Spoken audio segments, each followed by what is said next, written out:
Hi, and welcome to today's daily reading for the 19th of September. And the 19th of September's reading is coming from Time for Peace, Peace in Our Hearts, Peace in the World by Ruth Fishel. There she is. Ooh, my finger's going the wrong way. There she is over there. Daily Meditations for Peace and Healing. And this book is part of a series of books that she has with the Time for. So there's Time for Joy, which was, I think, the original. Time for Me, Time for Peace, Time for something else. And her new book is called Time for Hope. So that's available now, and it's a beautiful book that you might want to check out. So September 19th starts with a quote from Mahatma Gandhi.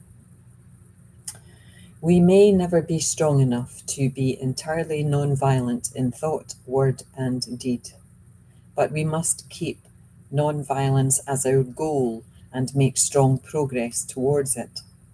The attainment of freedom, whether for a person, a nation, or a world, must be in exact proportion to the attainment of non-violence for each.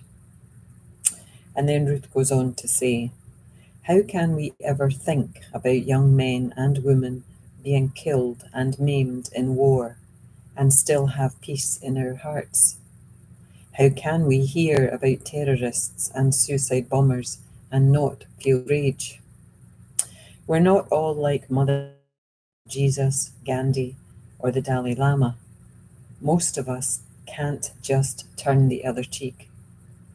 To have thoughts of anger and hatred is human under these circumstances, but we can choose not to act on our feelings.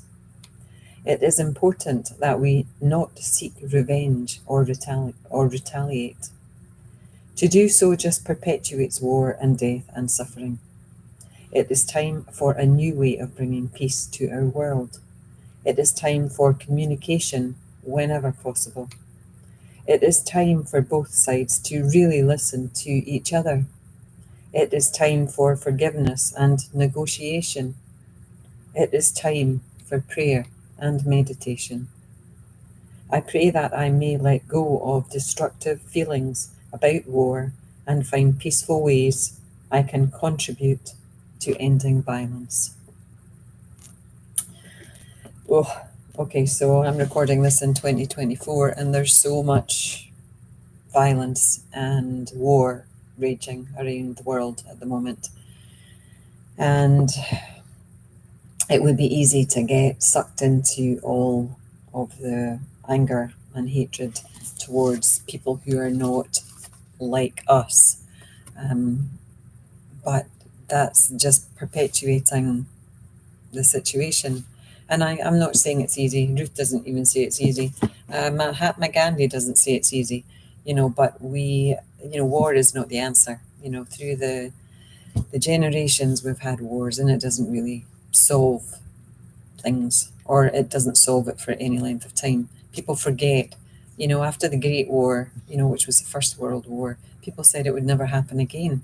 And in only a few short years, it happened again, you know.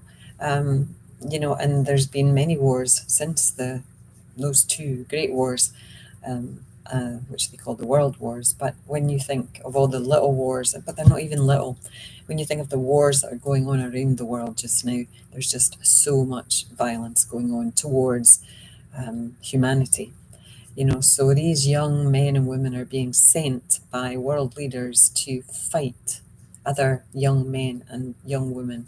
And I can only imagine how terrifying it must be for everyone involved. I've watched movies. I tend not to watch them anymore because I can't get over the emotion that comes from within when I watch these movies, because this is me having an on the couch response. What is it like for what was it like for those young people and older people getting off these? I always think of Dunkirk, and the little boats that went to rescue some of the soldiers. I love the ending of that movie, sort of. But anyway, I've got distracted, and it's 4:16. Peace. Peace is the answer, and the peace starts within. That's where I was going to go with this little reading today, is that we have to start with peace within ourselves. I know it's easy to get resentful, it's easy to get angry, it's easy, and I know this, to want revenge. You know, someone's hurt you and you just want to hurt them back. And I can still experience that. And I can say that the remedy Holly, which is a batch flower remedy, works tremendously for me when I am feeling hatred and anger. I can take it, and then I'm back to being loving towards whoever it was that sparked, that pressed that big red button for me. So if you're someone who is prone to anger explosions, I do check out the batch flowers and the remedy, specifically Holly, because it's such a simple little thing to bring peace in your being. Okay, time's up. Namaste. Bye now. Bye.